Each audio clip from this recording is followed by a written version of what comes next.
En compagnie d'Augustin Madamet pour Victoire. Augustin, bonjour. Bonjour, bonjour. Alors, vous connaissez le principe de l'émission. Première question, votre première victoire? Ma première victoire, c'était en gentleman à Limoges. C'était ma deuxième monte avec un cheval qui s'appelle Rageur. Il était quasiment aussi vieux que moi parce qu'il avait 10 ans et moi j'avais 16 ans. Mais c'était un bon souvenir. C'est sur un petit hippodrome. J'en garde un bon souvenir. C'était sur quel hippodrome? Limoges. Limoges, oui, vous l'avez dit, pardon. Alors, c'est vrai que votre particularité, vous, c'est que finalement, votre première victoire, vous l'avez eue en amateur, maintenant vous êtes jockey professionnel. Et puis, vous avez aussi participé à des courses de poney auparavant. Exactement. Ouais, j'ai participé à presque 1000 courses de poney depuis l'âge de mes 10 ans jusqu'à mes 16 ans. Donc voilà, ça a été une très bonne expérience pour moi. J'ai eu la chance d'avoir des bons poneys qui m'ont énormément appris, qui m'a permis d'arriver dans le grand bain avec une avance assez importante quand même par rapport à ceux qui n'avaient jamais monté en course. Parmi vos premières victoires, celle qui est la plus importante, c'est la première de poney, la première en tant qu'amateur ou la première en tant que jockey? Bah peut-être, ouais, celle de jockey était importante. En plus, c'était une très belle victoire. C'était au Lion d'Angers avec les Kazakhs Vertemer pour Monsieur Lafont de Parias avec un cheval qui s'appelle Écolo. C'était un très bon souvenir parce que première victoire en apprenti avec des Kazakhs aussi prestigieuses, ça restait un très bon souvenir. Alors, on va maintenant parler de votre plus belle victoire à ce jour. C'est laquelle selon vous? Moi, je pense que c'est ma victoire de groupe en Allemagne l'année dernière. C'était une première victoire de groupe que j'attendais depuis un moment, donc j'étais très content. C'était une récompense un petit peu de toutes ces années, un petit peu avant, donc j'étais très content. Vous nous rappelez avec qui?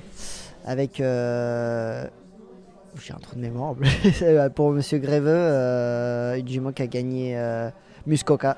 Une jument qui a gagné le Diane allemand après derrière, c'était un très très très bon souvenir. Le fait que ce soit à l'étranger, c'était différent ou pas? Oui, forcément j'aurais préféré la faire en France, mais bon, j'ai l'habitude de monter pour beaucoup de clients allemands et je vais régulièrement en Allemagne, donc c'était aussi très important de gagner un groupe là-bas. Aujourd'hui, quelle est la victoire dont vous rêvez? Bon, je ne vais pas être très original, mais un petit peu comme tout le monde, je pense que l'Arc de Triomphe c'est un petit peu le sommet pour tout le monde. Alors, je vous pose la question aussi, pour vous, pourquoi il a cette aura, l'Arc de Triomphe, selon vous, à vos yeux? Parce que déjà c'est une course internationale, c'est un petit peu la finale de chaque génération à la fin de l'année. C'est un peu le rêve de chaque pays qui viennent courir cette course. C'est la légende. Et l'Arc de Triomphe, ouais, ça récompense le meilleur cheval du monde à la fin de l'année, donc évidemment c'est très très prestigieux, quoi. Le gagner, bon, c'est le rêve. Je suppose que pour vous, déjà, le premier objectif, ça va être d'y participer. Exactement. Et de faire tout double, ce serait vraiment fantastique. Exactement. Déjà d'y participer un jour, ce serait une victoire. D'y gagner, ce serait le sommet, évidemment. Ça pourrait se passer en 2024? Non, je vais pas. C'est trop tôt pour le dire. Forcément, ce serait un rêve dans un rêve profond, mais pourquoi pas, non, je sais pas. Et à votre avis, si vous aviez votre nom sur le programme, vous seriez dans quel état d'esprit quelques jours ou quelques heures avant la course? Je sais pas si je serais stressé, mais en tout cas, je pense que je serais très excité parce que c'est une course, ouais, depuis tout petit, depuis mon tout jeune âge, je regarde tous les ans cette course-là.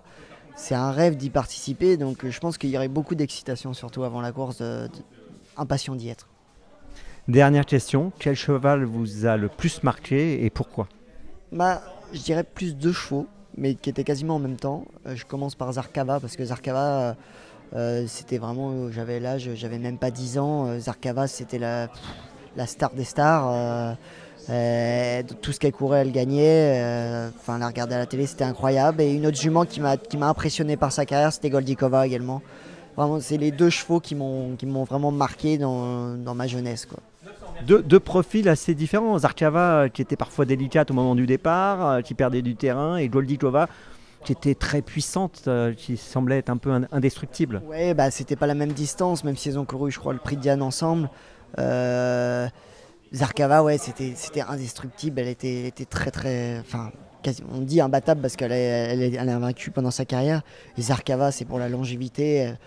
Je crois qu'elle a 14 groupes 1 à son actif. Je sais pas s'il y a un autre cheval qui a eu. Là, vous avez interverti, hein, c'est Goldikova. Goldikova, pardon, qui a 14 groupes 1 à son actif. Je sais pas si un autre cheval a réussi à faire ça. Donc voilà, ces 2 chevaux-là, c'est vrai qu'ils n'ont pas le même profil, mais même s'ils ont le même âge, je crois, ils sont de la même année. Mais voilà, c'est les 2 chevaux qui m'ont marqué. Très bien. Merci Augustin.